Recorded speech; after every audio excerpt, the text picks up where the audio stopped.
the name of the values that keep you alive, do not let your vision of man be distorted by the ugly, the cowardly, the mindless, and those who have never achieved his title. Do not lose your knowledge that man's proper estate is an upright posture, an intransigent mind, and a step that travels on limited roads. Do not let your fire go out. Spark might replace the spark, and the hopeless swamps of the approximate, the not quite, the not yet, the not at all. The world you desired can be won. It exists. It is real. It is possible. It's yours. Welcome back to the Cryptoconomy podcast. My name is William Harris. I'm the editor-in-chief of the Atlas Digest and Cryptoconomy News, and I'm here with the co-CEO of Cryptoconomy Incorporated, Enrique Sotomayor. Enrique, how's it going? Hey, pretty well. Excited to be on. Cool. So Enrique outlined this podcast episode. What we're going to do, we're going to kind of go into the backstory of memetics and epigenetics and discover how the ideas kind of infect humans and inform the environments in which we operate and behave. So Enrique, if you want to go ahead and get right into it, just go ahead. Yeah. Awesome. Yeah. So you getting with first, like the a little news stories of the background. week? Okay. Yeah. Yeah, go ahead. So to begin with, we just wanted to go over some. There's been a lot of headlines this week, obviously. So we just wanted to go over a couple of them and give our take. So to begin with, Trump welcomes 3 American prisoners released from North Korea ahead of June 12th summit. A lot to say on this. So. Yeah, it's like Trump is. I really don't understand Trump's role in the Korean issue. I guess I don't want to say Korean conflict because it's more of a resolution now. But Trump seems to be given credit by the South Korean president, but he's kind of a leftist in the sense that he doesn't want to impose his capitalistic economy onto North Korea when they reunify, right? So he might just be understanding Trump and saying like, well, I'm going to get what I want if I give Trump the credit, right? What do you think about that? I'm not too sure. So the only things that I've read about is part of the negotiation that North Korea is leaning for is for America to pull all of its military out of South Korea. Apparently, we seem to be signaling that we're willing to do that. If we've scheduled the summit talk in Singapore, I think this would be. I think there's a lot of research to do on this that could be interesting for the next Q podcast because I have been following somewhat along with Q, and he did post 56 days ago today saying hostages would be released 55, and then 55 days later the hostages were released. So yesterday was a big day for all the people following Q. So these are hostages that were taken, was it on Inauguration Day or the day before Inauguration? When was it? January 21st? Yeah, so some of these people have been detained since 2015. Some of these people have been detained longer than others. Okay. I think the official term they're using is prisoners, not hostages. But, right. Yeah. Yeah, these are. I guess hostage implies that they're requesting something and allowing them to be released. Yeah. Upon some precondition. Apply some. Yeah. So I remember like tactics. Trump. Exactly. Yeah. So Trump has really. I don't know if he can take credit for all the releases, but it seems like all of this, like scheduled releases of the announced ones, even the one of Otto Warmbier, who tragically died when he came back, but he was still released. Those all seem to have happened under Trump's administration, if I'm not incorrect. I don't know if Obama really had any success in that area. He seemed to be really not ignorant of North Korea in the sense that he didn't know about it, but in the sense that it wasn't on his radar, if that makes sense. Yeah, no, this is actually fascinating. I think we can highlight a lot of the administration differences with some of the tweets that have been coming out in light of what's going on in North Korea right now. So Trump is really the big stick the big stick president. He's big talk. Obama was very good with people we are already allied with. He was very good with the Gulf states. He was very good with Europe. But what good is that? We're already allies with them. The Asian states. If you look at like the Filipino president, all these people, like it's a big stick. Big stick dominates that game. You have to be willing to like draw a line in the sand, and people have to respect you in order not to cross that line. I think Obama drew the line in the sand literally a couple times. People crossed it. He never really responded. So the relationship with Asian affairs sort of deteriorated second term for Obama, in my opinion, because of his inability to stick up to what he claimed he was going to do in Syria. Exactly, yeah. So all of his red lines were really just pencil marks, right? Because he just kept revising them and defining the words around them and shifting the Overton window that surrounded them as well. Right. So Like, Trump comes in and Trump starts being the big stick president. Trump comes in and starts tweeting, like, I don't know, all the stuff about he's Rocket Man like or whatever. yeah, exactly. It's like it's a bully pulpit at its zenith, and as well as the big stick policy. So he leverages the bully pulpit at home, but in foreign policy seems to exhibit the kind of or demonstrate the kind of respect that he lacks for the other politicians within the country, as he does with foreign leaders. So he's really respectful to, I think, Shinzo Abe. I feel like they have a really good relationship that's kind of demonstrated in the photos. Whereas Obama's foreign policy and his pivot to Asia were kind of first defined by an apology tour, right? Because they wanted to go apologize for European and Western and American imperialism. Like, oh my gosh, so America owned the Philippines at some point. We got to pay for that now, even though they're not asking for it. So it's that kind of environment or mold that you go in when you approach meetings with foreign leaders doesn't seem to be especially productive when you're requesting disarmament or something. Like, diplomacy is really good in the European perspective, where we just want to rid ourselves of any sort of violent impositions. But when applying it to these countries that still use big stick foreign policies, as you said, it becomes really ineffectual because, I mean, you can't just convince somebody with words to abandon their goals and plans. Yep, So that's with why. that said, what do you? I think it was pretty funny. I saw Ben Rhodes tweeting out, like, I think maybe back in November or something, a while ago now, but at the climax of the whole Trump tweets at Mr. Rocket Man, Ben Rhodes tweeted, "For every time like there's an insult thrown from Trump to Kim Jong-un, diplomacy becomes less possible." It's interesting. That really highlights the previous administration's whole like view on the big stick policy. It's like, well, no, we have to be respectful every time we even break away from this trajectory of respect. Then we're encouraging, we're leading to the downfall of diplomacy. Okay, that's a really good point. I think that's a good idea to way to segue into the Iran deal. So Iran deal kind of is the epitome of a negotiation where one approached the stage that had the leverage, which is the United States, but we approached it and had an equal playing field with Iran, as presupposing that they had the same kind of moral ambitions and outcomes desired as we did, right? And so that really shaped the Joint Comprehensive Plan of Action, Iran deal. And now Trump is going in and dismantling it, and it seems like all the supporters of Trump lie in the Middle East, like Saudi Arabia and Israel, the ones that would be actually affected if the balance of power to be leveled with a terrorist supporting state. So what are your thoughts on that? Particular thoughts on the Iran war? I mean, like, European powers support the deal, which is kind of like representative of their aim for diplomacy, which really can't even be affected in real life. Yep. I mean, the whole geopolitics of that area is so complicated. Iran is one of Russia's biggest allies, and I feel like this whole Syria, Iran, all this chaos that we're going through is just a really complicated proxy Cold War. We're still really just fighting with Russia in just different lands. But pulling out of this Iranian deal, I think like the markets really didn't respond, so it was kind of already priced in. So a lot of people felt that it was coming. Trump said like announcements coming in 3 days or something like that. So like he teased it up, he like hyped it up. Like, you're not gonna set a firm deadline like that just to say, oh yeah, we're not pulling out. Yeah, exactly. So do you think this was the intention the whole time, as he promised the campaign? Because I guess he really couldn't say anything about it until it seems like he was actually waiting for Netanyahu to release the documents, because I think he actually he was told before they were going to be released, right? Right. Yeah. Yeah. So he was made aware of it. Americans confirmed it, and then Netanyahu came out to the public and released it. Do you think they're trying to start something? Like, what do you think? Do you think it's as bad as they say it is? I mean, Iran clearly had these programs, right? Yeah, I do think it was a huge mistake by the previous administration to just send pallets full of cash in the final days of Obama's reign. I think I don't know, it was really sketchy. I don't think it was very democratic. And so I didn't like the Iran deal to begin with, but I don't want to get involved in a war. So, and I feel like a war with Iran is World War III. But if it's just Israel and Iran, I feel like Israel could like sweep Iran. Israel's got, I don't know, like 100 hydrogen bombs. Jeez, I didn't know that. Yeah, Israel's.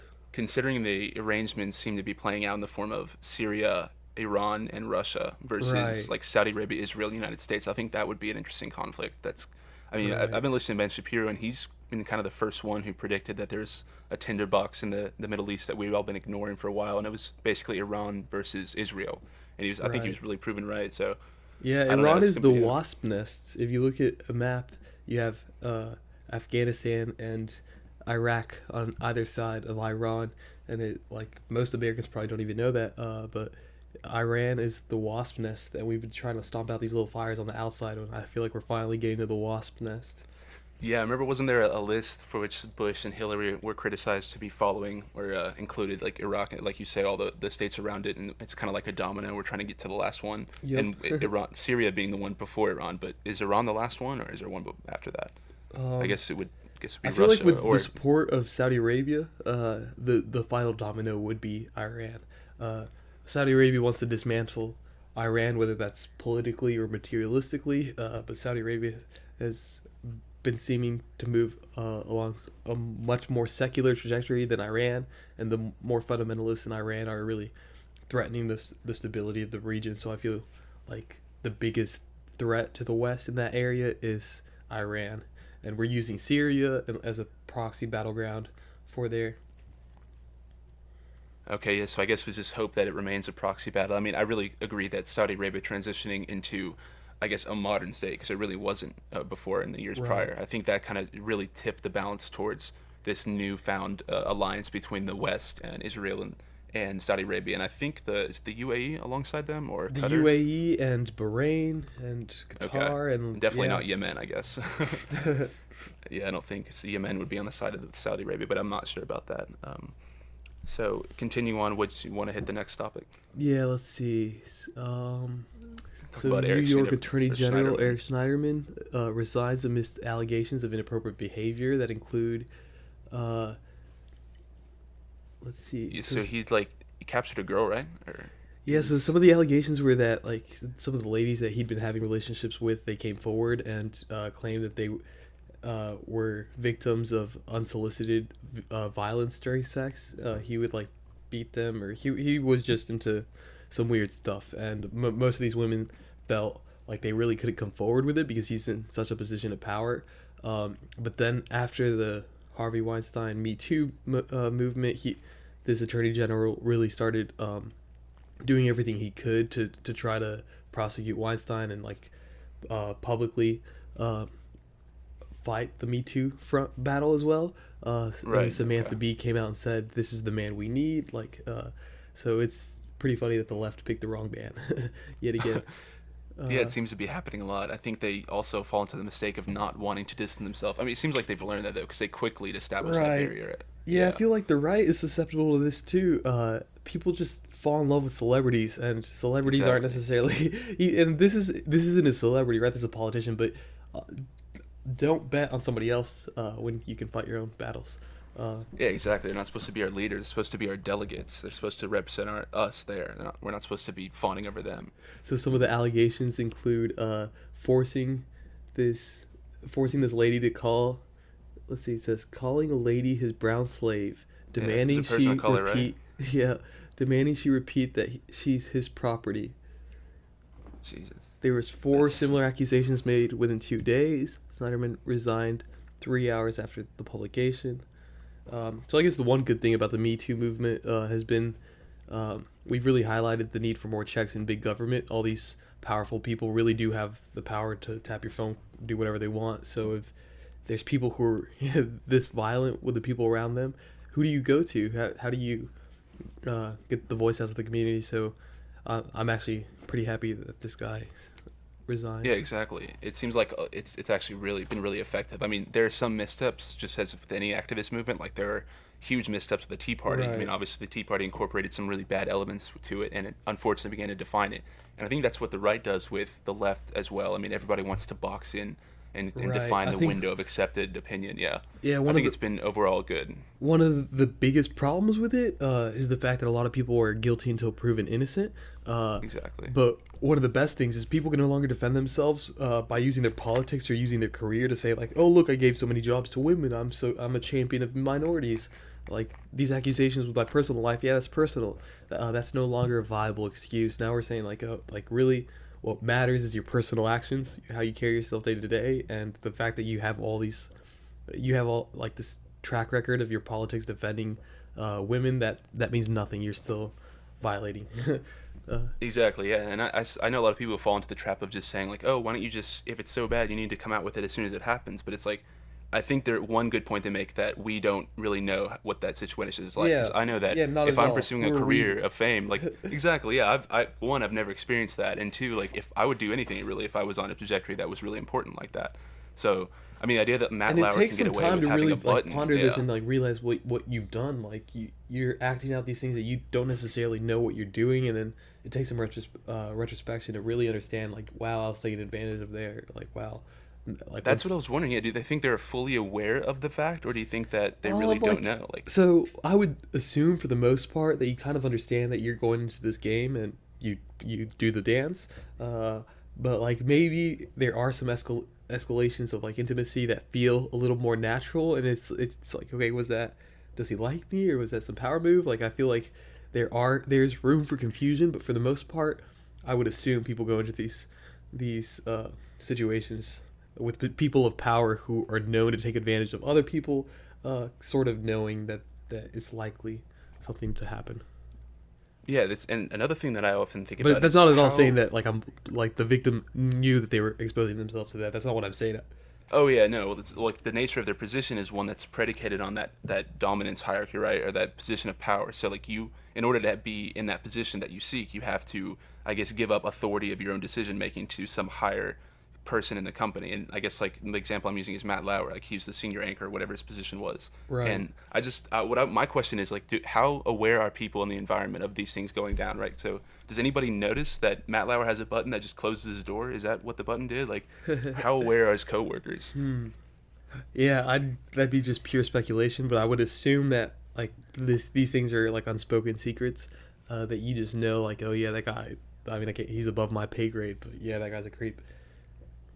Yeah, exactly. And I do like the effects of the Me Too movement erasing people from the public record, essentially, when they've committed these crimes. I think that's fascinating. Yeah, exactly. Yeah, like people that tend to just mull over and try to like, regurgitate the news all the time and try to analyze it in a new perspective and find some new discovery that was previously unknown. But I feel like the media needs to focus on another direction where instead of publishing manifestos of shooters, you just don't talk about them. You just cut it off. It's not part of the public scope. It's not a meme anymore, right?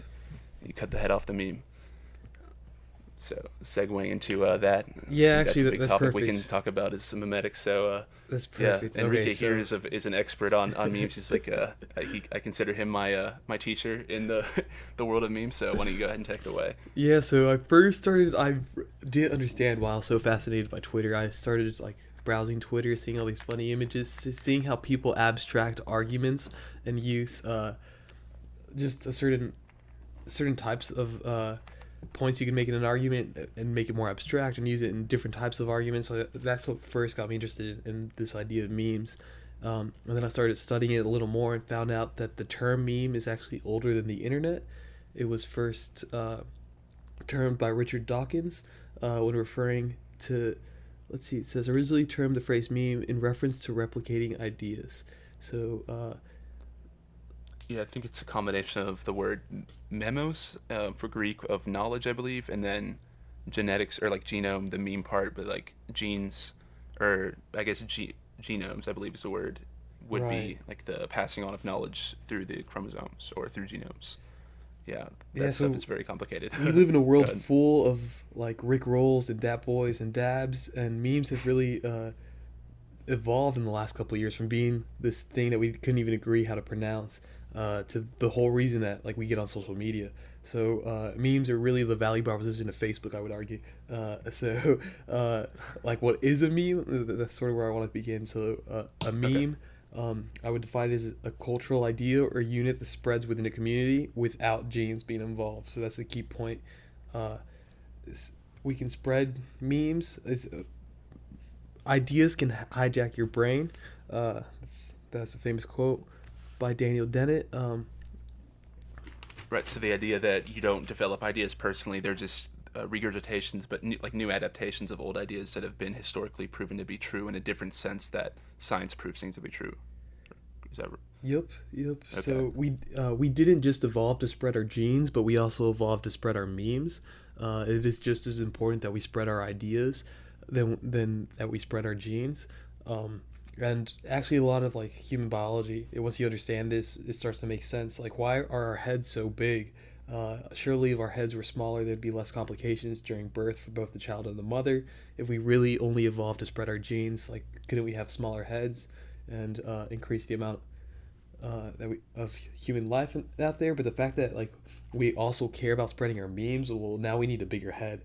So this starts to make a little bit of sense.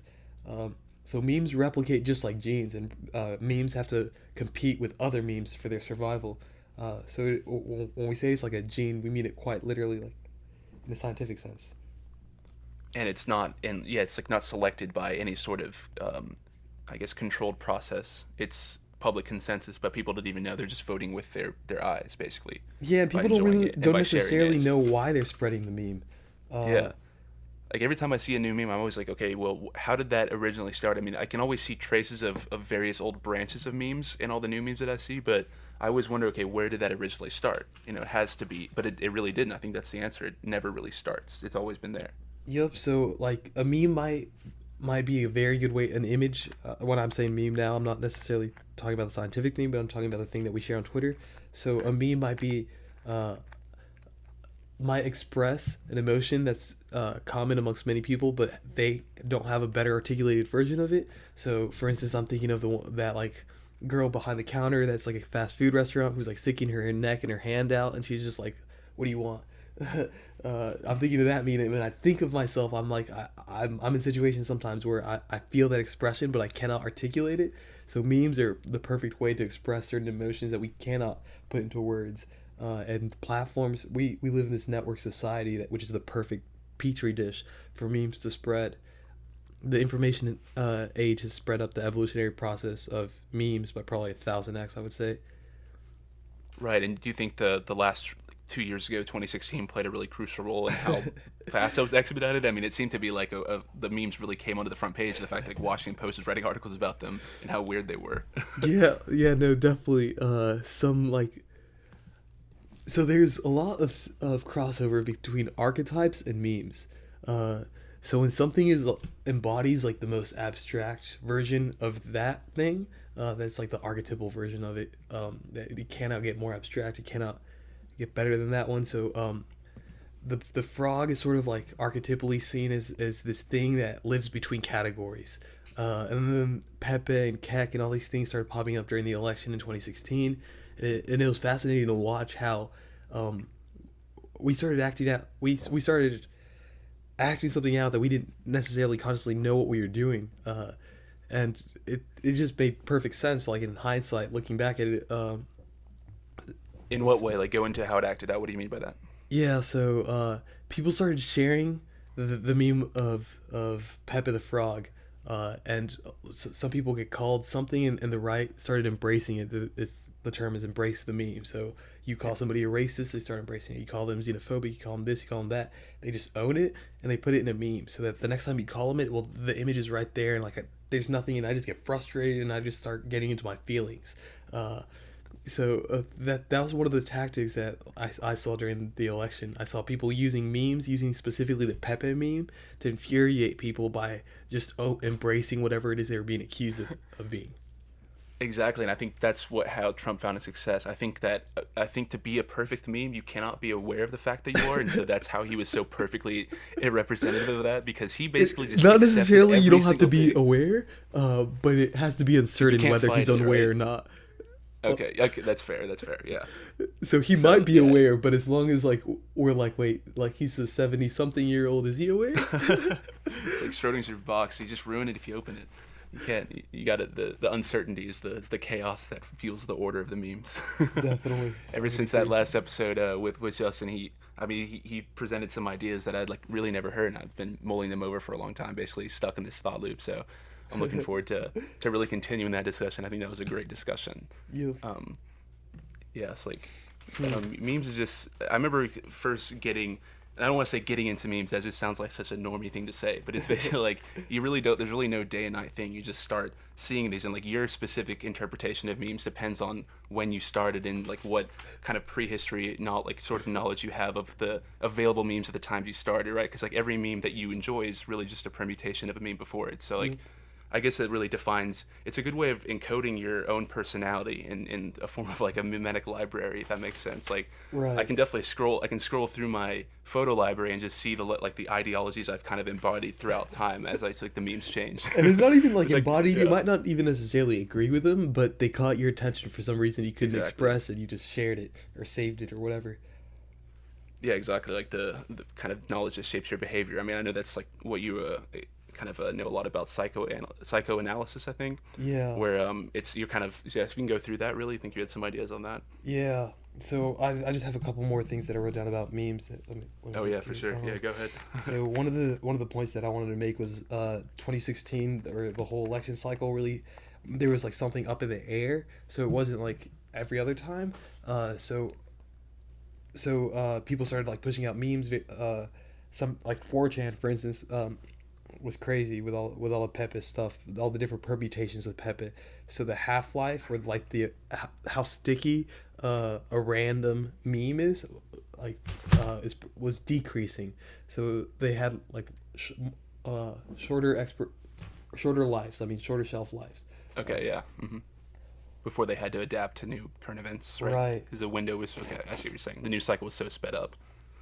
And something else is that like memetic replication is super rare across animal kingdoms. Some animals are very good at like learning from observation, but almost none are as good as humans. Whales can like learn how to mimic the sounds of other whales. Some monkeys can learn how to use tools. But just based from simply watching other people. But I could probably show you how to do something, and you could do it like 9 times out of 10. Right. So I think this generalization of like we have memes and genes, not just genes, and memes really help distinguish humans from the rest of the like animal kingdom. I think that's a valid point to make.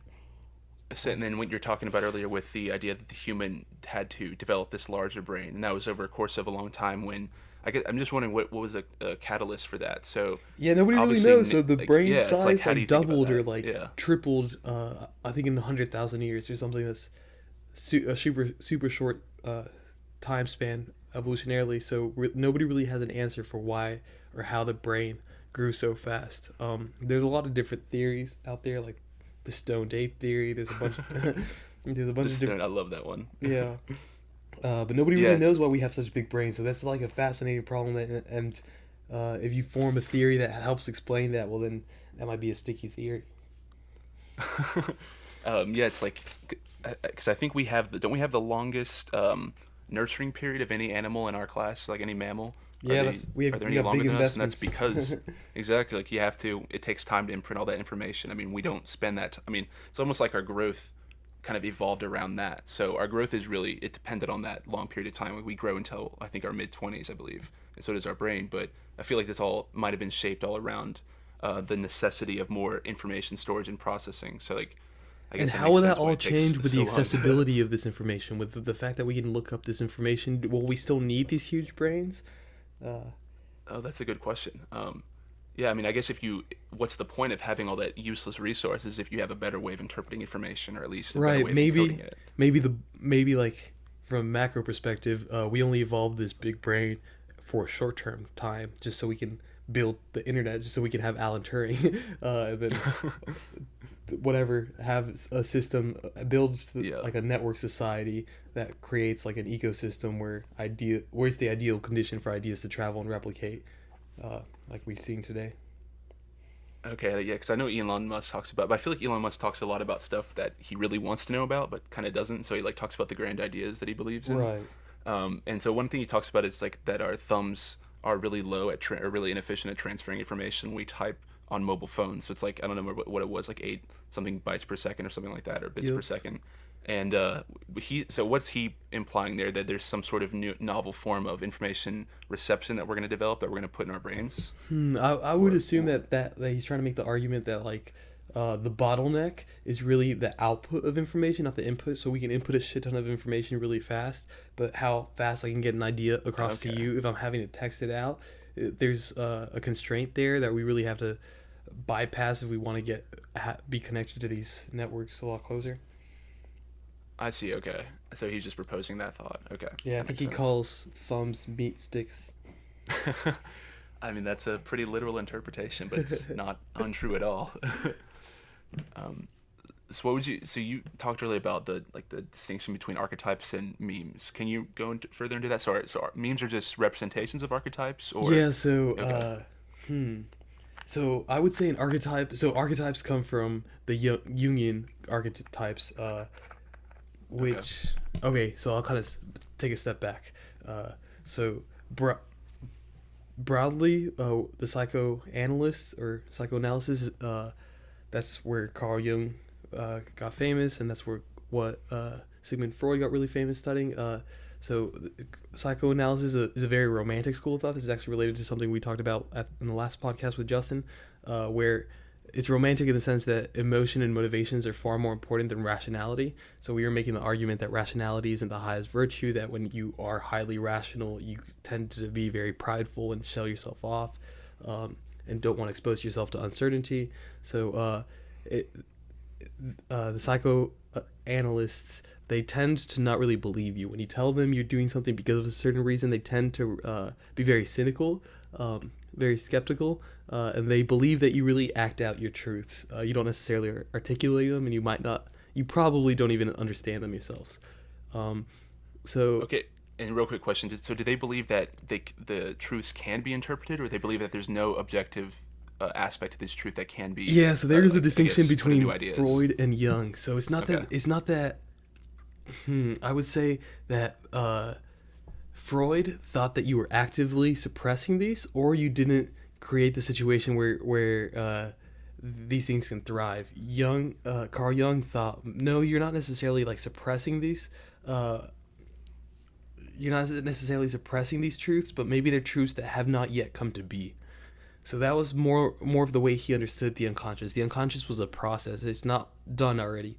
So the truth has not yet come to be. So you're not necessarily suppressing it from yourself. You just aren't capable of understanding. It's not as if your mind is understanding something and then suppressing it and then deciding, hey, I'm not going to share this with a persona because he's too fragile. It's actually incapable of even understanding that truth. So that truth has not yet come to be within you. Okay, so the truth does exist, but it's just not interpreted. It's incapable of being interpreted because is it always just manifesting in form of behavior? Is that what he's arguing? That the way that you're trying to understand is by manifesting it into behavior? Right. You need a large enough sample size to understand what it is that this person is doing. So it requires a lot of time to really see. You can tell me, hey, I'm doing this because of this, and then I'll watch you for years and years, and then I'm like, okay, well, I don't really understand. I don't really know whether I should believe his motivation or not, but I'm just going to watch the outcome and infer the motivation. And that's probably, you should trust that more than the motivation that was cited to you. So that's... Okay, so basically, go ahead, yeah. Yeah, so let me see. So the psychoanalyst, specifically Carl Jung, he believed that you exist within social constructs and artificial institutions, and you're only capable of making sense of the world because you lived within these confines. So you are only capable of making sense of the world because you're boxed in by society, and then within that you're boxed in by your body. And the reason we need to have limitations, the reason we have to be boxed in partially is because technically most of the universe is technically incomputable. For instance, the world's fastest supercomputer is incapable of mapping out all the moves of chess.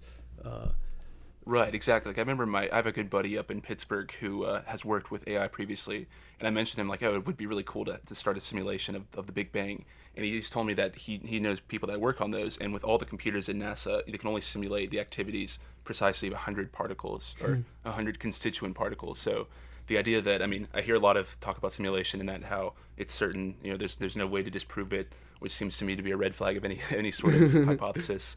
The idea that the simulation is somehow right around the corner, I really don't think that it's even close. Like, we cannot even fathom how much power it would take to simulate something with the depth that it would take to produce a reality that we interpret. So, I mean, but I guess everything seems to be uniting in sort of like a philosophical singularity. You've got science moving toward the idea that nothing is real and that mass is only some number assigned by the Higgs field. And then you have society going into this postmodern decay of objectivity where everything is up for interpretation.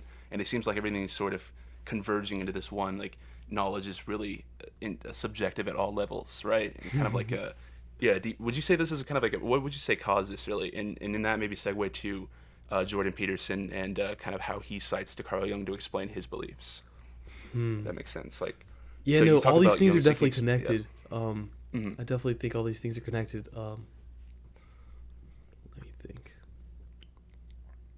So as somebody who I personally don't know a lot about the Jungian archetypes, so maybe you can like define that or give a few examples to help people understand what that is, because I think it's kind of a complex thing to. Yeah, so Carl Jung, he saw the individual not as a body, but more as a loose collection of spirits.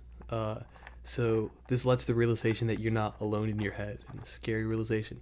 And you can debate whether or not the space you inhabit is in your head, but the proposition that you're in charge, let alone alone, seems hard to believe. So he started to see the individual as like a collection of all these different spirits, and then these spirits can embody certain archetypes. For instance, examples of these archetypes are like the hero and villain archetype, Superman, Lex Luthor, Jesus, Satan, whatever permutation of it. But the abstract story that we're telling is a hero villain archetype. Or you could have like the wise king archetype, or like the evil what's like Scar from the Lion King, the evil like uncle. Okay. Then like Freud has some more. So these archetypes aren't unique to Jung, but they're just really abstract things that we tend to act out, that once you realize them, you might make yourself aware that you're actually acting it out yourself. So Freud was really into sexuality and aggression, and he studied like the Oedipal situation, which is where you're over nurturing, and you by your over nurturing nature cause the demise of your offspring. You're the reason why they never moved out of the basement. You were the one who never said no to them, and that's why they are who they are. So the archetypes can be used to understand like these loose collection of spirits, these different spirits. Think of it as like a room full of ghosts. That's a better representation for who you are than like a piece of meat and that's walking around. And there's different personalities. The you are when you're mad is not the same you are when you're happy. That's not the same you are when your back's pushed up against the wall. So once you understand that there's different yous, there's different versions of you, that like based on the situation you're in, you can use different means to control yourself. So the same tactics you might use to like alter your motivations when you're happy might not work on you when you're sad or depressed. Okay, I see. So if I were to follow the 12 Rules of Life by Peterson, then I would become his archetypal good man, or a good citizen. Maybe. And then you've read his book. Have you read his book? Yeah, I have. Yeah, you probably read it a while ago. Yeah, I just now got it. I have not gotten a lot through it, but it's pretty good so far. I'm learning a lot of his interpretations of these archetypes. So he almost represents the Bible, Jordan Peterson does, as sort of a collection of archetypes or a collection of parables about. So it's almost a form of it's like a meme dictionary, really, in a sense. I mean, I really think that linking back to what you said about Freud and sexuality, I think the idea of being naked and being that being attributed to the original, I guess, onset of self-consciousness and self-awareness in the Bible. Being Adam, once he bites the fruit, he becomes aware of his own form, right? And so he becomes ashamed. And that is sort of what drives self-consciousness at its root, right? Right. Yeah, no, that's a fascinating interpretation. It's the first book of the Bible, Genesis, and then like the first humans, or not even the first humans because they were made by God. I guess Cain and Abel are the first real humans, but the first man and woman on earth. And then the story about like how they bite an apple, and like we've been sharing this story with ourselves for thousands and thousands of years, and now we finally started to realize like, wow, this one story actually helps explain a lot of stuff. It explains like the arrival of self-consciousness, and it also explains why humans see in color and why we have such good vision for the size of the animal that we are. Most animals with vision that's as precise as ours are probably like birds that have to use their vision to hunt things miles away. The reason the argument's been made that the reason that humans have the vision that we have and the reason that we see in color is all because the reason we see in color is because we've evolved to spot ripe fruit from like bad fruit. So because we're fruit eaters, we started seeing in color, and we've evolved that mechanism. But because we were tree dwellers in the past, we really had to, at least the lower quarter of our visual cortex is really specialized at identifying rapid movement, and specifically snakes. So our eyes are specialized at identifying snakes. So the snake and the apple help explain why our vision evolved. And then the vision in the Bible is like the very first thing that happens when he bites the apple is the scales fall off his eyes. So what a lot of people interpret that as meaning is like the animal, the reptilian part of him, that animal falls off. He now becomes a human. He becomes self-aware, and the very first thing he does is he covers himself. And then he not only covers himself, but he blames Eve. So he projects his insecurities and he blames the woman. And that's like the most archetypal man story ever. Exactly, yeah. He does exactly the opposite of what God told him to do, and then he blames the woman. And then he blames God right after. Yeah, and then he blames God, and then he's like, oh. So would it be too far of a reach to extend these kind of metaphors and apply them to what we see now in a modern society? Like every time you see kind of an asshole on TV, an arrogant asshole, he's biting an apple, or like the snake of not representing knowledge for the Hippocratic symbol, like with the snake around the sword. I think that's where the real utility in these biblical stories is understanding them, abstracting them, and then looking for where we're embodying them. Or where others are embodying them, because we know how they end up. Okay, so essentially then what this argues then at the core is that all of our ideas started out as biological adaptations, or at least our own analysis or analyses of these adaptations. So is that So it would go a little further. So we would say it's not even our ideas. So people don't have ideas have people, so there's no ownership of ideas. So these ideas evolved separately from our genes. These ideas evolved, and we've adapted certain ideas, and some ideas have served great utility and have been abstracted into stories and myths and things that we have in the background. Because humans live such short lives, much of the truths that we know are actually expressed through myths, and we actually share them culturally with ourselves, not through other means. Right.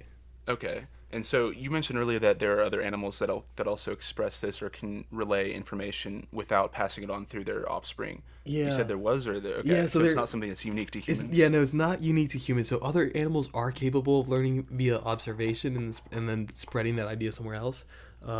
There are some examples of like apes learning or being taught something just by like being shown a video of like a human doing something, and then the ape will go out and do it. And another prominent example is whales being able to mimic each other's songs or pitches.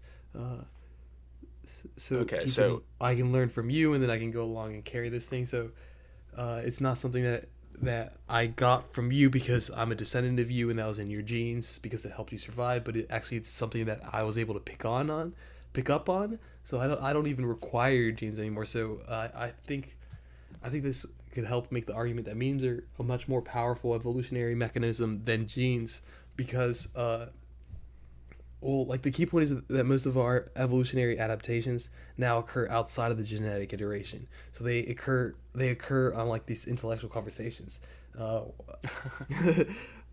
Yeah, okay, I see. They pass along by the form of stories and speech, which I guess is based on kind of like the foundation of Western philosophy, right? That God used speech to create existence, and so everything is relayed by communication at some level. Yeah, I don't know if that makes sense, but yeah, that's just what I see. Yeah, good. This is something that makes me. So I started thinking about this question after we finished the last podcast. So like we had this big distinction about the East and the West, and I started thinking like why do we draw those lines like between East and West? Why is it not like North and South, or what? like why specifically East and West? And then like if you think of like the human origin stories, or the ones that at least are believed right now, like the fact that human life started in Africa and we moved from Africa. Maybe there's different tribes of human that started somewhere else, but if we really all did start in one place and then separated, that East and West line is sort of like the fork on the road. So at one point somebody decided, like, oh, this dualist approach, this dualist like schema of the world is going to serve us great means, it's going to make us a lot more likely to survive, so I'm going to embody this schema. And then somebody else said, hey, yeah, but you expose yourself to all this anxiety when you're a materialist, and instead I'm just going to be this Buddhist, and I'm going to think everything is one and I'm not separate from anything else. So I don't know, abstracting like the East and West to just being like a decision we each make was something that I'd like to have a conversation with Justin about. Yeah, I definitely agree with that interpretation. That's actually, you articulated something that I kind of failed to in that discussion. That was like, what is the essential division between these two? And where does that come from? And does it imply that the division is real, or that they're part of the same thing? And I think that the whole time I was operating the assumption that there's some fundamental line between Eastern and Western, and that line exists in the fundamental nature of reality, being that one operates on a dualist approach where existence is a gestalt of two halves that are like greater than each other as a sum of the parts. Yeah, right? And so I think the together line between this, like, the East yin-yang. and West is just like the line between good and evil. It runs down the middle of every man's heart. Exactly. So that was probably my fundamental point, is that there's always like a dual. I mean, maybe that's just me operating in sort of the bias of Western thought, where everything has a duality to it, and that's just my overall belief, is that how. But if that's how the far case, can we can you go? ever achieve nirvana if you're built Exactly, into like how far. a partition system? Right, like how far can you go? How many analogies can you make to understand something? Like that's kind of like running at the edge of consciousness, where it becomes kind of blurry. It's like how do you understand an idea? Like, can you ever understand an idea in a purest form? Like, is that even possible? And I don't really think it is at some level. Like, you just analogize further until you have some sort of blurry representation of the detailed specific one you're trying to figure out in the first place. Yep. You just keep abstracting, forming like a lower definition representation of it. And that's kind of ties back into like what the Bibles were, what memes were over time. So they just kind of develop over time, and we refer to them, but we don't actually create them at any level.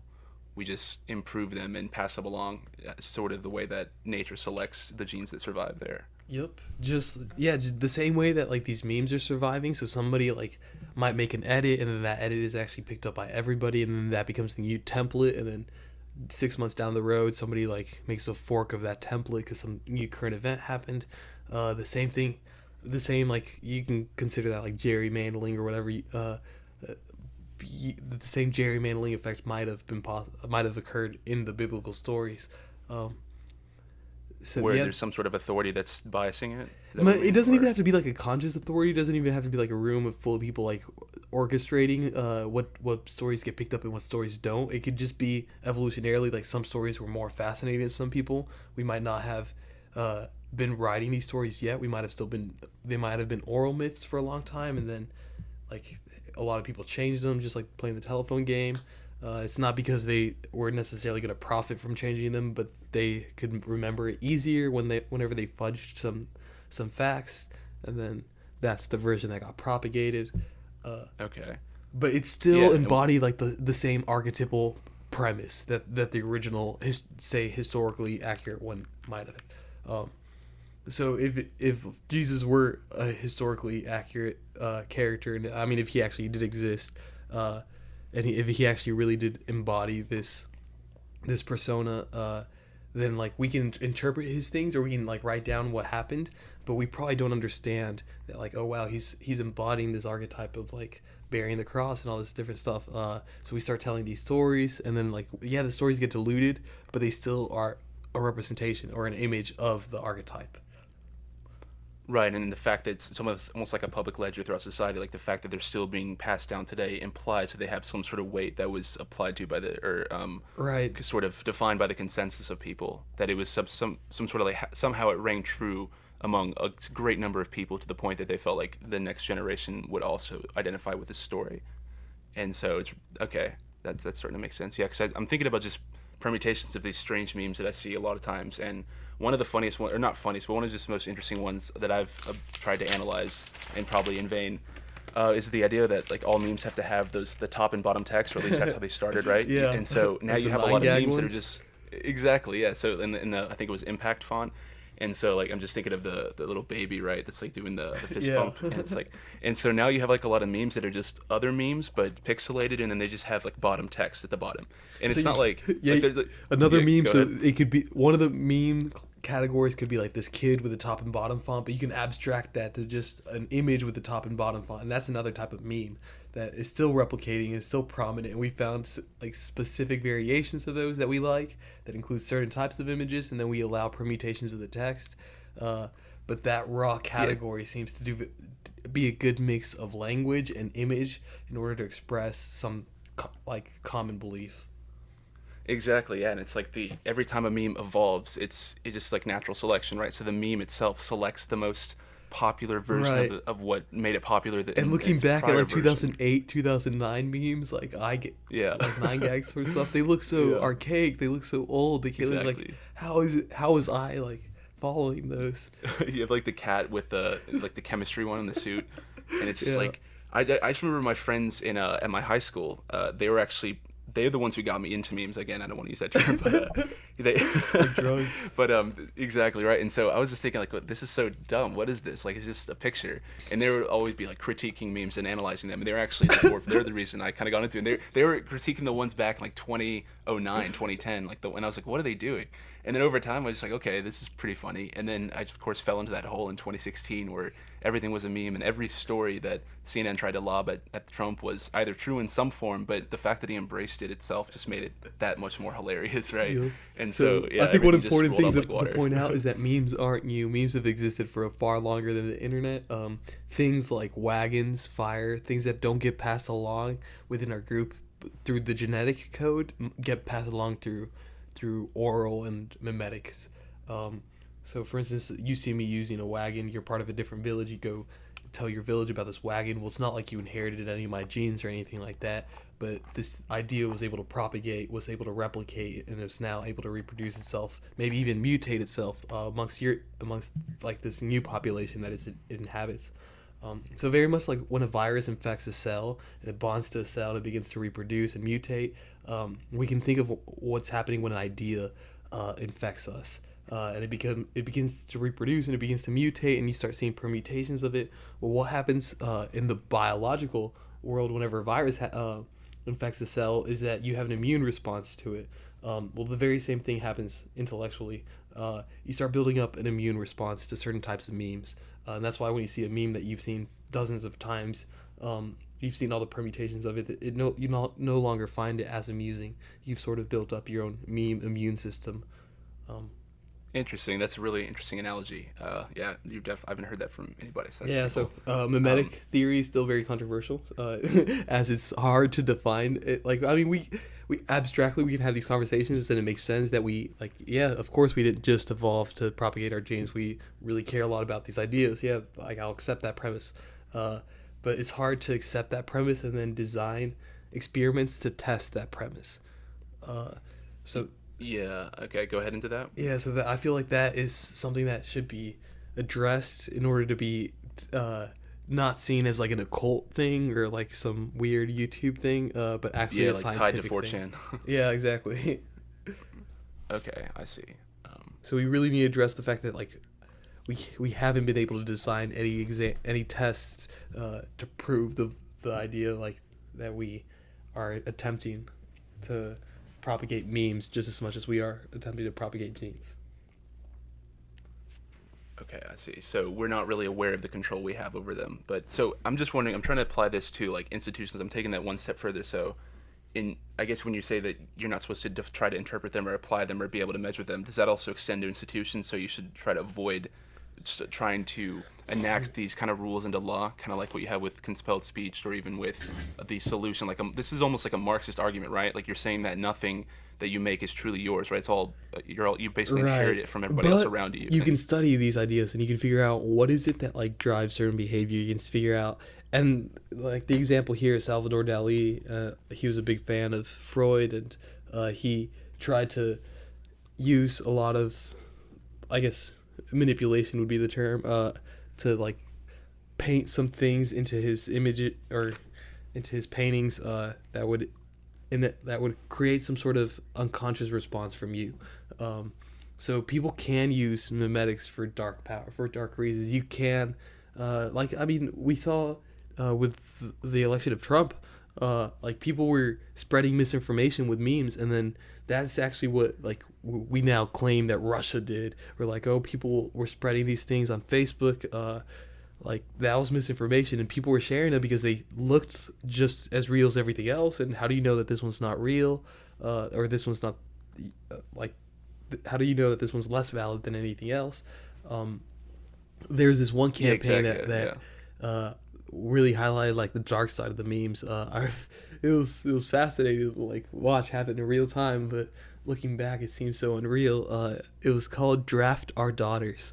So they would post images of like girls like in Girl Scout uniforms or just doing things smiling, and then like the mom empowering the daughter, and they would say like, it's her time, #draft our daughters, and they'd say like, vote for Hillary at the bottom. And people just started spreading these things. So people use memetics to sort of like infiltrate the other side. So I start posting stuff now looking like I'm your ally, and then I just like start creating a slippery slope where like I suddenly am, now my whole argument is built on sand, because I let you infiltrate. Yeah, you like you construct the straw man for them that you then present to your own side for them to just tear down ruthlessly. Yep. I get it. Yeah, because I remember this, like, it really showed because the right really responded in a way that was funny, because it's kind of funny to hear people claim that there weren't any fake news. Like, and I know this is anecdote, right, but I personally saw a lot of fake news. Like, there was a lot of stuff that's just plainly wrong. And I still hear things today where, like, I find out that I've even been spreading misinformation. And it's like, oh, damn, like, okay, well, maybe this is actually real.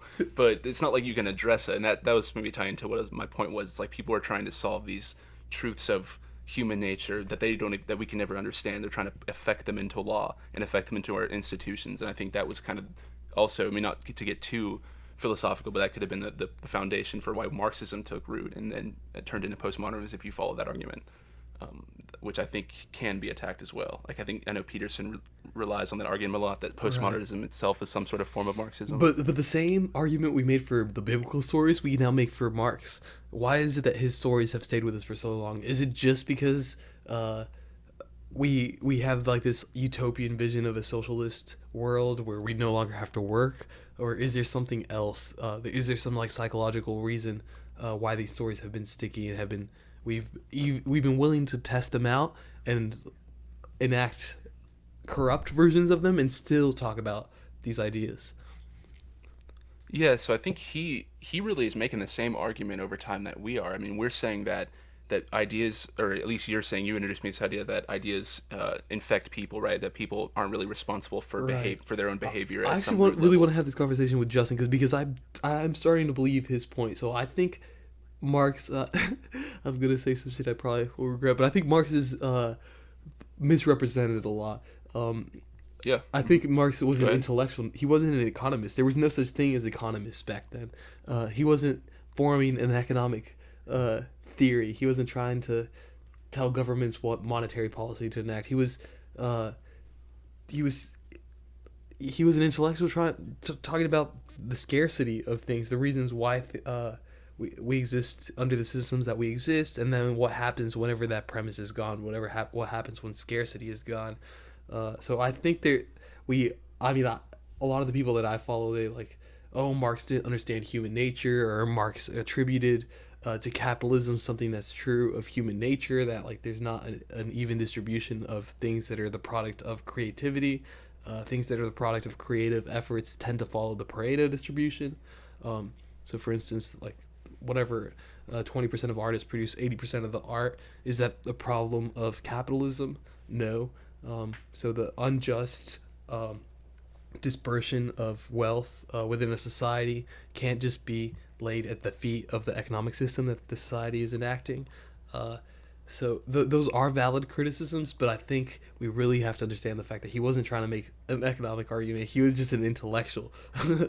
Those are two very different arguments. I think he was definitely an intellectual, and I see him as more of a commentator on history, so he tries to understand how history works and what causes histories to change and what causes our institutions to evolve over time, like what is the underlying factor. And he really, I think you're definitely right. I agree that he didn't sort of prescribe any of this activity, but he definitely laid the foundations for like the next step that's etched there to be like economic control and like seizure of that. I think the argument, I mean, it's kind of also a meme now, like the argument like, oh, it's just they didn't do it right. But it's like the fact that they weren't doing, like they definitely didn't do it right, because they didn't like achieve anything close to what he was even describing. I mean, he even himself said that utopia was basically impossible, right. And people were like, yeah, I'm going to do that now. You know, it says don't do that on page 8, but you know, I can make it happen. I think that's the main criticism of it. Yeah, no, but, people like, overall, wanted to right. see this utopia so bad they were willing to burn the state, willing to end the world as they knew it.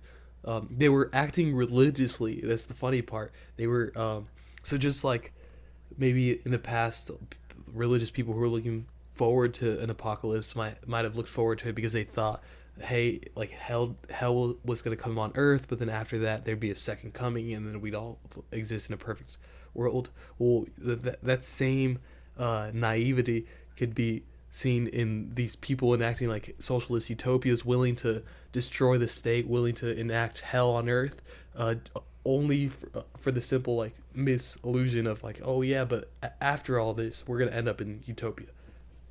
So it's very religious. They were acting religiously about it. They worship the state. They just, it doesn't matter if the gods are outside or inside, or they still believe in gods. There's a kind of irony to that. Yeah, because he was, like you said, he was commenting on the fact that does happen throughout society. And so it was the irony of that people took that and applied that sort of religious zealotry to it. It's like he could probably like, oh man, like what are you guys doing? Yeah, because I mean, he had a lot of fair criticisms, I think, about capitalism that he acknowledged couldn't be solved yet, that had to manifest themselves. And I think the fact that he is the one who identified them is why we attribute it to him. I mean, the fact that he was right is why he's so, I guess, studied now. I really think he was the most important figure of the past couple centuries. Yep, but I think the left's inappropriate, immature behavior since like 2015. I don't know, maybe even before, but that's when I first started noticing it. Whenever Donald Trump first announced his campaign, I think that has maybe hurt Karl Marx's standing amongst like people in the center. People in the center start seeing people on the left acting like crazy and wearing these like sickle and hammer stuff, and now I don't want anything to do with that. So now like I might associate that with Marx, and I might think like, oh, this guy's a leftist, or this guy believed in like any sort of, or he's reading anything that's Karl Marx, like I'm automatically going to discount his opinion. And that's, right, exactly. That's one of the problems that we have to be careful with, like with this election. We don't have, I don't know, I feel like we could miss out on a lot that we still have yet to learn from Karl. I think that's a really good point, because for a while he's been the perfect boogeyman for the right. Like the right has been able to take all of his really facile arguments that he really he's a dead boogeyman because he can't speak exactly. back. They bundle him up into the villain that's really easy to lampoon in the public square, and then nobody's willing to defend him. Like, exactly, and then I think that's ultimately what drove them, the leftists, in acceptance at some levels, because they see this right making a bunch of folly arguments about this historical figure without actually demonstrating proof or knowledge of any of the claims they're making, and so the leftists take that as kind of an onus to go actually set the record straight. And I really think.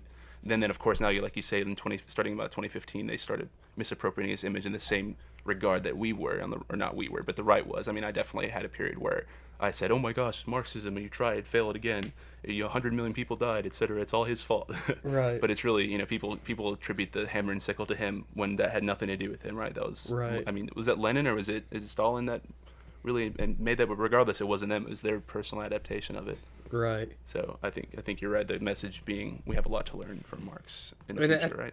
I mean, humans, like, absolute power corrupts absolutely. Like, all these people in the position of power who are actually enacting the socialist utopia, how much of their motivation is an intellectual pursuit of enacting something that was described intellectually, and how much of it is a power move by them. How much of it is like, oh yeah, let's dismantle the state, but just so long as I'm in charge. And then it's like a card you have in your back pocket, like just like to be Mao Zedong and be like, oh yeah, but like it's not my fault, it's socialism's fault. Right, I guess so, like deferring culpability, but also responsibility upon the collective. So that kind of makes that action a little more attractive to an actor. So so now I'm some politician and I'm deciding what economic model to enact. So I'm like, I can do capitalism, or I can do whatever variation of socialism that I want, and also have like this get out of jail free card if it fails. Like claim it wasn't my fault. Yeah, exactly. You get to just say I'm not responsible for my actions, and I was born this way, as people would use as an excuse. It's kind of almost hypocritical. I don't know where the definition of hypocrisy and irony kind of starts. Yeah, but so it might be kind of right in the gray area there. But it's kind of funny anyway at the very root that the left and intersectionalists kind of use the hierarchical structures of the right, that the right defines as order. Right, you're a member of they're just like flip. They think that you can apply Marx's flip everything on its head and apply it, and that's the solution to everything, right? And so now they're enforcing these super strict and ordered hierarchies where it's like, okay, well, if you're this ethnicity and this sexuality, that combines to form this privilege, and it's all super laid out, and do they want to put it into law? I just think that part is really funny. Yeah, well, I mean, that tends to be a strategy that works in a lot of games that we participate in, like the inversion tactic. That's actually what Pepe is. Pepe is an inversion machine. Really? Okay. In what way? That's an interesting thought. Yeah. Like turning around somebody's tool on themselves. Exactly. You're calling me a racist. You're calling me a xenophobe. All right. I'll embrace it. I'll embody it in an image that I'll share with my friends. And so in that sense, I would say that he's an inversion machine. So some people do see a system that they are just repulsed by, and maybe they don't understand exactly why they're repulsed by it, but they unconsciously know that they want to destroy the system, and their first sort of the simplest strategy that they might come up with is inverting the system. Okay, I know that Alinsky touches on that. Alinsky's almost like the philosopher there that they get all their tactics from on the left side. And I think that 2016 was definitely representative of a year when the right started learning how to be Alinskyite. Like you're talking about inversion. I think that's one of the key tactics of his rules. I don't remember all of them, but that's certainly one of them. Right, his whole the idea of using it against them. His whole thing is like enacts change from the inside. Right, and it's almost like a Machiavellian way. Like at that level, you have to be aware of your surreptitious motives and what your actual intent is. So at that point, you don't get to defer the culpability, but you still do in public. But you just can never prove it, which I guess is the frustrating part. And I think this almost begs the question we were talking about earlier. Like, at what level is the right responsible for fake news? Because Trump really just inverted that and pinned it on CNN and all those media groups. And really, it actually did start with like the actual right publishing fake news, right? Like, at what level does that belong to the right? Do you think? Oh man, that's a good question. So let's see. It's something that's painful to admit, but it's kind of true, right? Yeah. So actually, I posted a tweet about something similar to this earlier. So I was thinking about the fact that I'm seeing the media become more and more saturated with leftists. And I'm can't help but think this isn't going to be good for the Democrats. So the more people you have expressing like the anti-Trump opinion on the news, the less likely that the anti-Trump people are going to go out there and vote. They hear their opinion shared every day. Why should I go vote? Everybody else is saying this. So and you think that could have played in with Hillary too? Yeah, exactly. So it became saturated where like everybody is like believes the same shit. So now like I don't want to be a bad guy and believe the opposite of that shit. So I'm hearing this shit every day on the news, and now it's time to vote. Well, I'm not going to go vote because like y'all believe the same thing as me. Y'all are going to go vote, right? So it's a tragedy of the commons in that like we like we defer the responsibility to somebody else, but that's only because of the fact that like you saturated the pool with everybody with like an echo chamber. Everybody was just uttering the exact same same exact news headlines or news analysis on the news headlines, same exact opinion. Everybody was like on the same side. Well, now nobody's actually motivated to go out and vote for that side because you've made me feel like you're already in charge. Why should I go vote for you? Yeah, and I think you gave me this book back when I was in Austin, The Political Brain, I believe it's called. Yeah, right? Dude, that's so weird. I was just thinking about it like 15 minutes ago.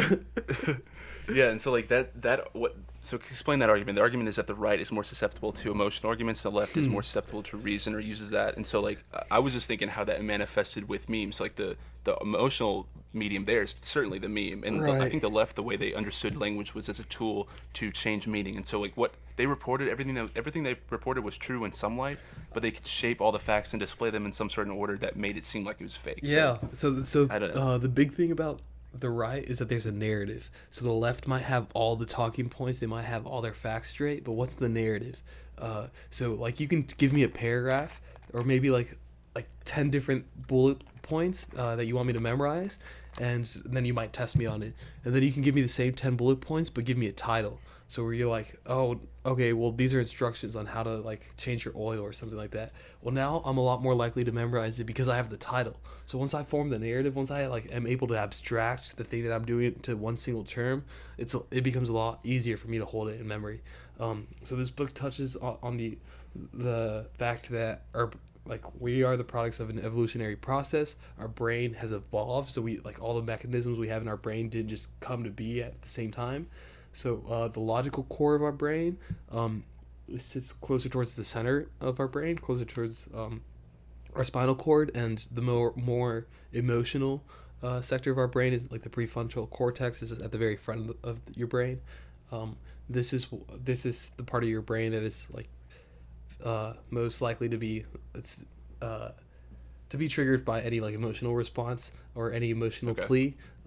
So this book tries to highlight like the left versus the right in a very abstract way. I think that it uses Bill Clinton as the example, but Bill Clinton ran a genius campaign when he ran for president, and it uses a lot of examples from his campaign strategy. So he ran a campaign unlike every other Democrat before him. I would say Obama actually embraced a lot of the things that Clinton did. He actually did have a narrative. He had like the one word that he was trying to do. His word was hope, just like Obama's hope. Yeah. And he was like the man that looked presidential, and like he had a picture with JFK, and like that wasn't like a coincidence that he just dug up that picture. And then they used, from the very beginning, they seeded it. They like the first thing I do when I announce my campaign, I'm gonna show you that I'm from this town, Hope, Arkansas, and I'm the governor of Arkansas or whatever. And I'm gonna show you this picture of me 12 years ago, whenever I shook hands with JFK or whatever it was. And then like 3 years down the road, whenever I'm accused of sexual misconduct, well, like JFK was too, man. Like we both look presidential, right? So that's the same argument of Obama being really, resourceful and diligent by announcing his use of cocaine prior to even starting his political life. I mean, I don't want to give him too much credit. I personally think Obama's one of the best politicians ever in American history. I mean, like, talk about a guy who's purely motivated by, like you said, a narrative. I mean, he really was only motivated by enacting his agenda, and I got to give respect where it's due, right? Not a lot of people can do that. You see the way he's responding to like his legacy being destroyed. Yeah, that's so funny, man. Yeah, I mean that's basically like the narrative. It's funny. I don't know if the people that publish these stories where it's like, oh my gosh, Trump is dismantling Obama's Obama's legacy. They print that. Do they know that that's exactly why people voted for Trump? Yep. Like, when they see no, that, they don't. Like confirming that echoes. They like, don't. That's why Trump won, because just... they don't understand America. Because these are coastal elites who are writing every single news article that we're reading, and they think that they're able to represent what an American thinks. These people are in touch with the average American, and that's what 2016 was all about.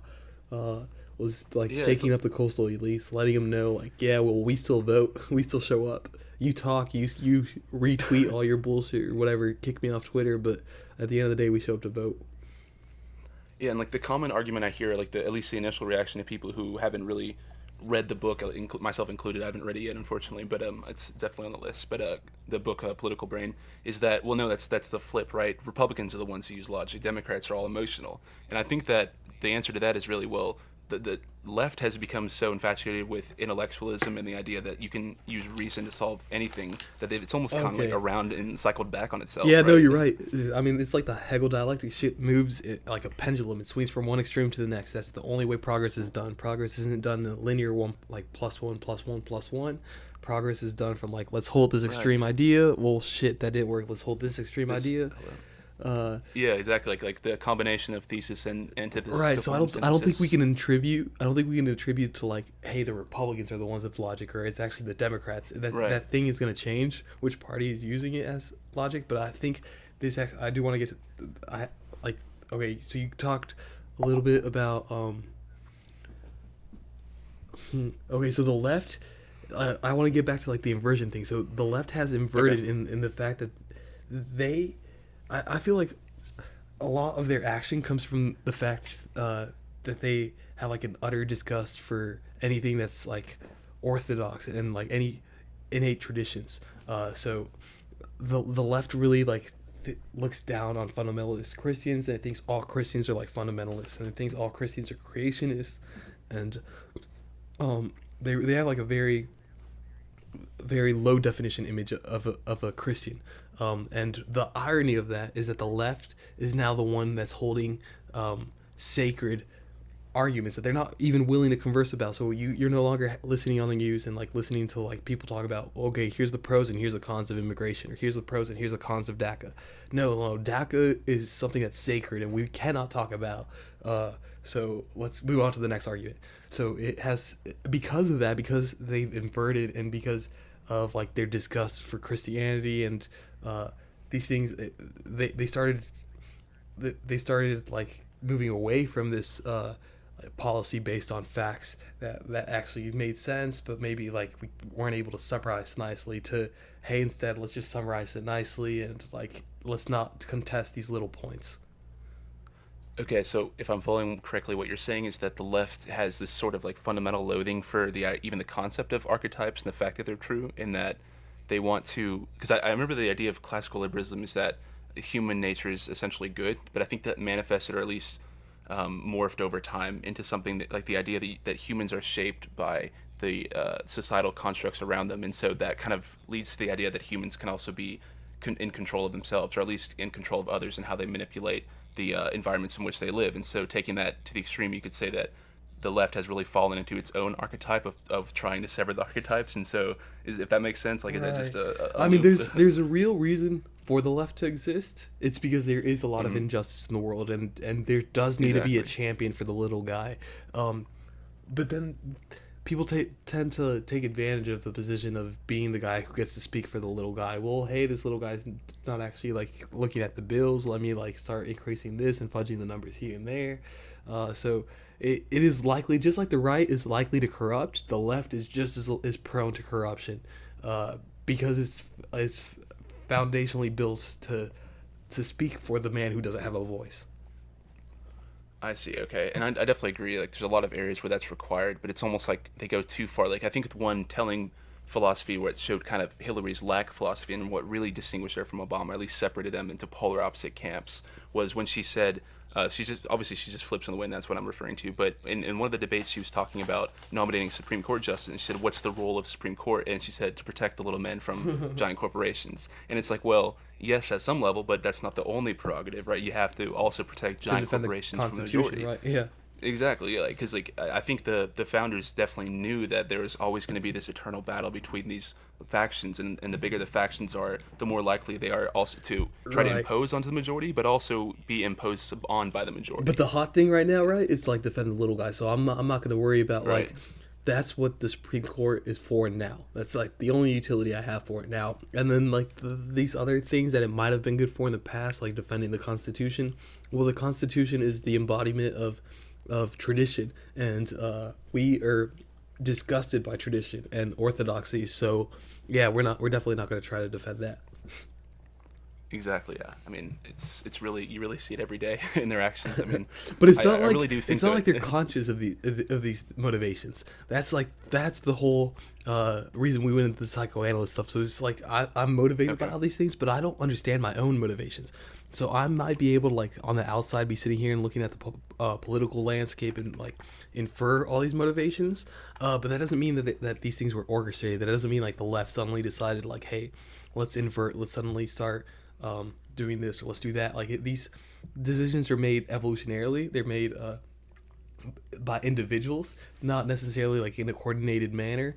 It's not like the left is like a monolithic entity. It's like just like the alt-right. So the alt-right is people try to paint it as like a monolithic entity that like there is one alt-right and there's not like all these different factions of it. Well, the same is true about the left. There's not just one left. Yeah, I think this is where I agree with what Justin said earlier about the idea of being a spectrum, just being continuous on every level. That's how I definitely view the political spectrum, that on some level there is like a fundamental difference that you can really kind of jump into one of two categories. I think that's useful, but at the end of the day there's really no like the one category that defines everybody, and you can't just encompass such a wide range of views into one spectrum. Yep. I see a lot of memes about how the left kind of got it wrong about the gender spectrum being continuous and fluid and the political spectrum being binary. Right? It really is the other way around, right? I mean, it's another fundamental truth that's kind of expressed in comedic. Yeah, but so the left is built to be the champion for the little guy. So there is gender dysphoria. There are cases where like for whatever reason I'm born hermaphrodite or whatever it is. So these guys are minorities just by definition. So somebody has to step up to defend them. So the left comes up to defend them, and the easiest way to defend them is to say like, oh, actually we're all on a spectrum. Nobody's all gay or all straight. We're all on a spectrum. And then so I see that natural like breaking away from the binary. That I see that occurring naturally just as a result of the fact that the left is the champion of the little guy. That's interesting. I think that's probably pretty spot on. So what then? Of course, like how does this ramify into the future then? Because if we can't operate on the same level of facts, of factual analysis, then like what happens? That's really bad, right? It's a harbinger of chaos in the future. Okay, so I think a good way to understand this. So I just finished my last college exam. It was a game theory exam. Congratulations. There's this notion in game theory of level n players. Actually, I have my notes right here. I don't want to butcher this. Let me pull this out. But essentially, there's different levels of players. So in game theory, we can conceptualize any sort of like dance or anything that two players or multiple players are participating in as a game. So it's not like literally a game, but it could be like a car salesman trying to sell you something. You can conceptualize that as a game. And then there's utility in conceptualizing it as a game. And this notion of level n players is that there are different strategy sets for different types of games. And some players are smarter than others. So like we don't use the term smarter, but some players are a higher level than other players. So for instance, say that we're playing a game where there's like 10 outcomes. The level 1 player would play his strategy profile would be like even distribution amongst those 10. So it'd be like a 1 in 10 of picking one of these cards.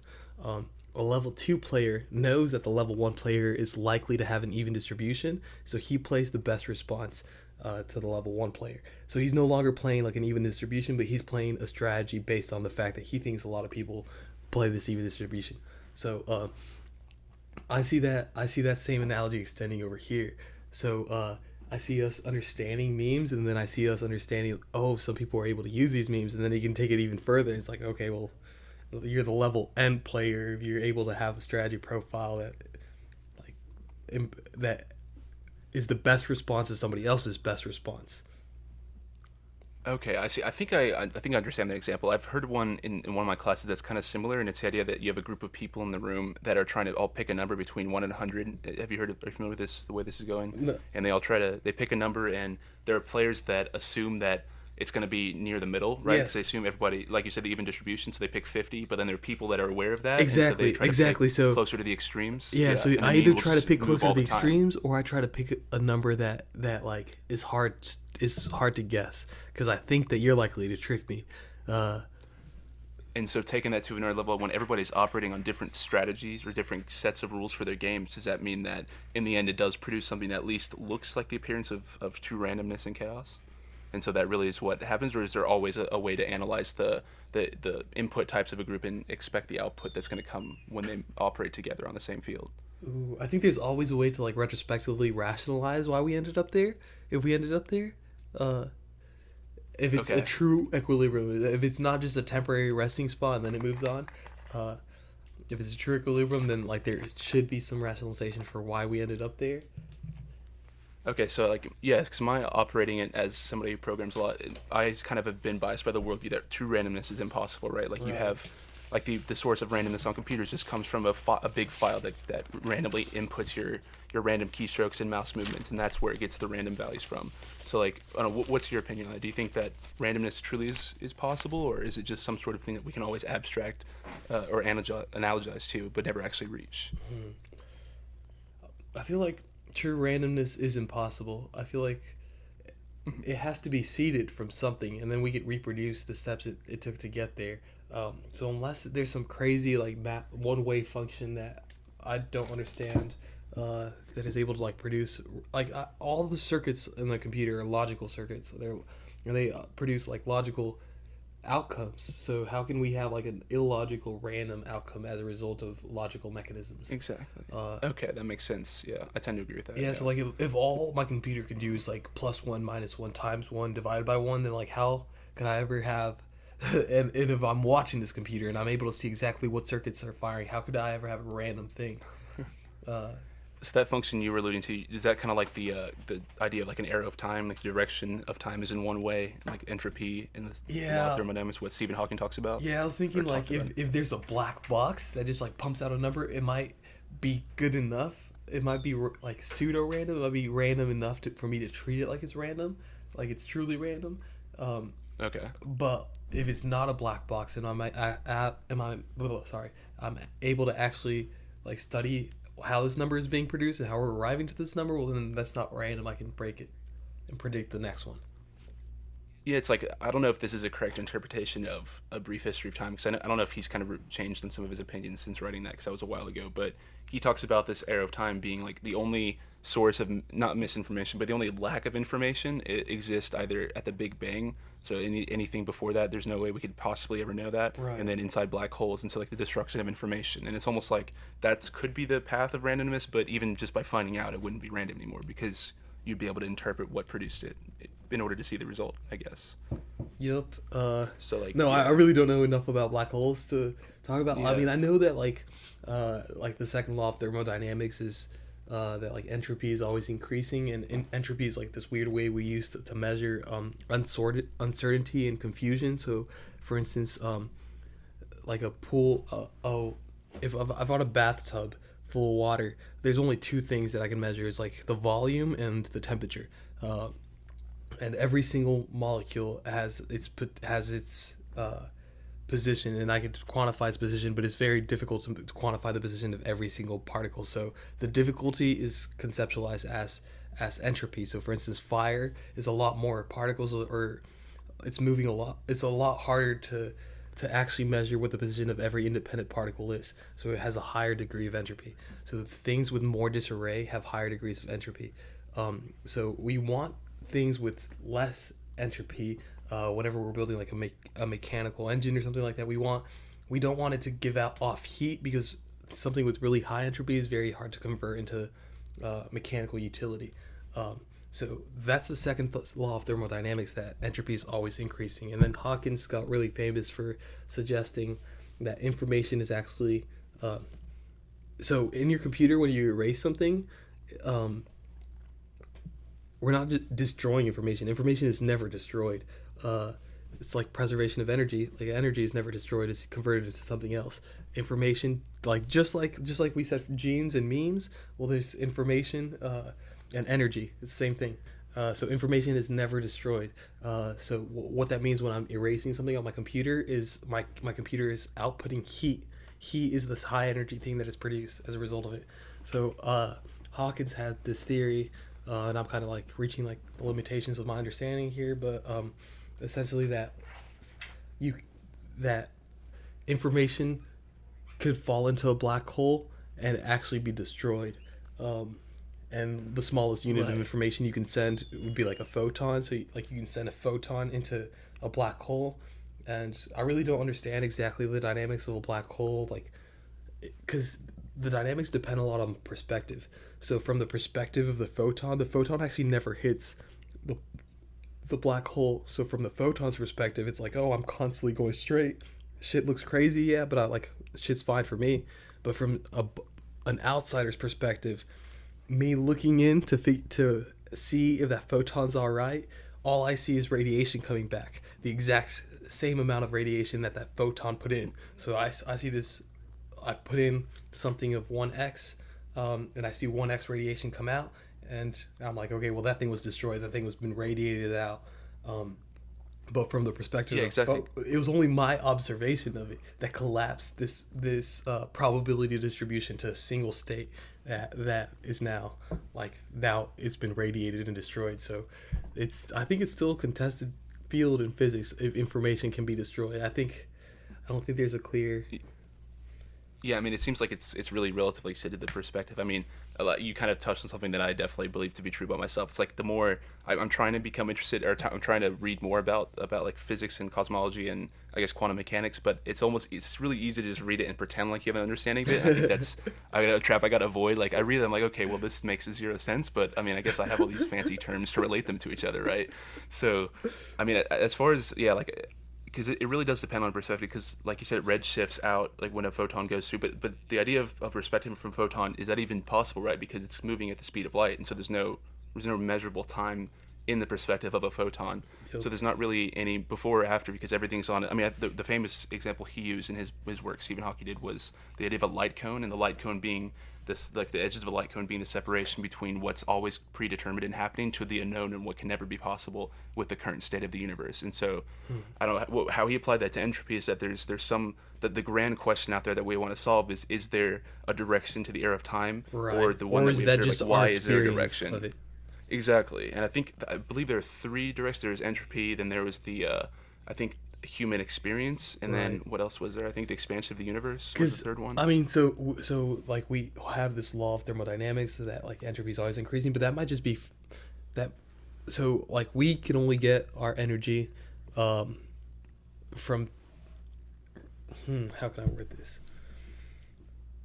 So we can only experience time in one direction, like this arrow of time, because we're prone to this limitation of entropy being a one-way function, of entropy only moving in one direction. So we can only get our energy from things that are moving up in entropy, not moving down. So we can't experience time backwards. If we were able to exist somewhere where entropy were a decreasing function, well then, yeah, you could theoretically go backwards in time.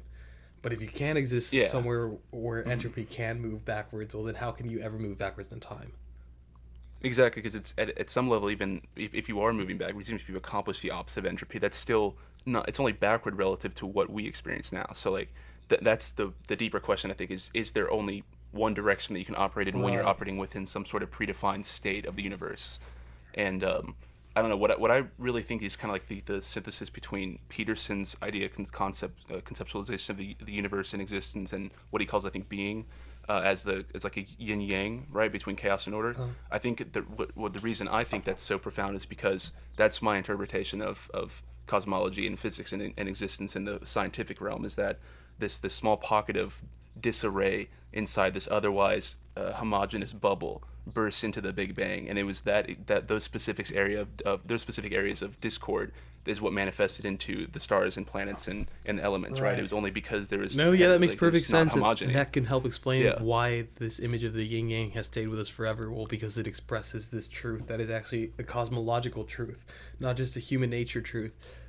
It tells a lot of truth in a simple image with just two colors, that like, hey, in perfect order chaos can emerge, and in perfect chaos order can emerge, and the ideal mode of being is somewhere in between those two.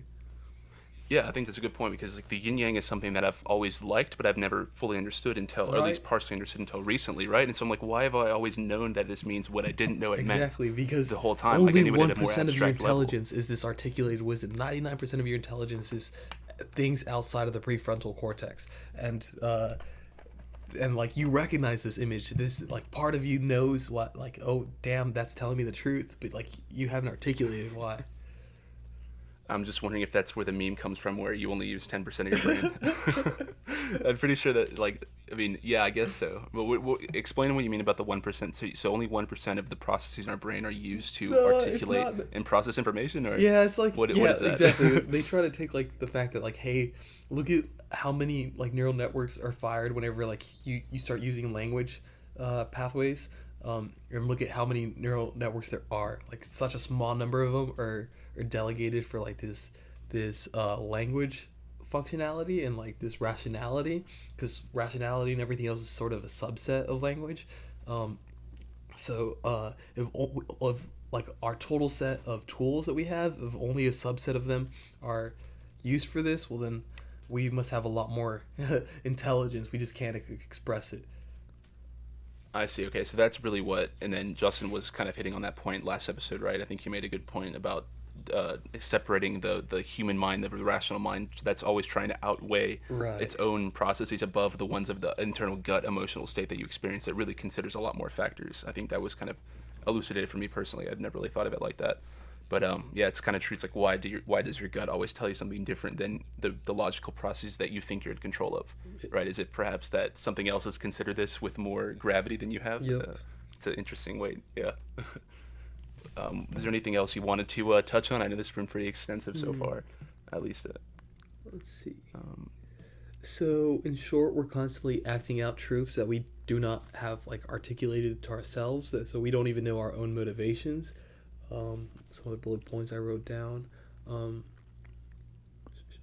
Every time you go see a movie, you're participating in the process through which the truly unknown gets articulated and begins to get replicated. A real artist is someone expressing what has not yet been expressed. And human culture is the medium, source, and power that makes this evolutionary process of ideas possible. Okay, yeah, so there's some pretty weightful topics. So is that really, that this is what kind of begs the question for me, at least from my perspective, is this idea that we have this external conscious, I don't want to see consciousness because that term's overused, but this external like function that's moving alongside society and processing, in sort of evolutionary processing, this sort of set of ideas separate from our own like conscious thoughts. Is that indicative of some higher distinction that humans possess that really does make us special? Like, I think this idea that humans are not special is something that can be proven in many different ways, but it also is really dangerous idea, like for it politically. Yeah, I agree. So I mean that's really the question. Yeah. I don't think I've got a good answer for that one. Yeah, I mean I've definitely gone past the extent of my actual confirmed knowledge of this Awesome. of memetics. So it's something you can always learn about. I mean it's always changing by definition. Yeah. Always evolving. We should have Justin on the next one. Yeah, I definitely think that it'd be good to have a good conversation either with just y'all two, so I'm not there to inhibit it with my delayed understanding, right? No, it's good. It's just, yeah. That's why Joe Rogan's podcast is so popular. It's like you need somebody in the room who isn't an expert in this field so that he can ask the questions that like nobody else would ask.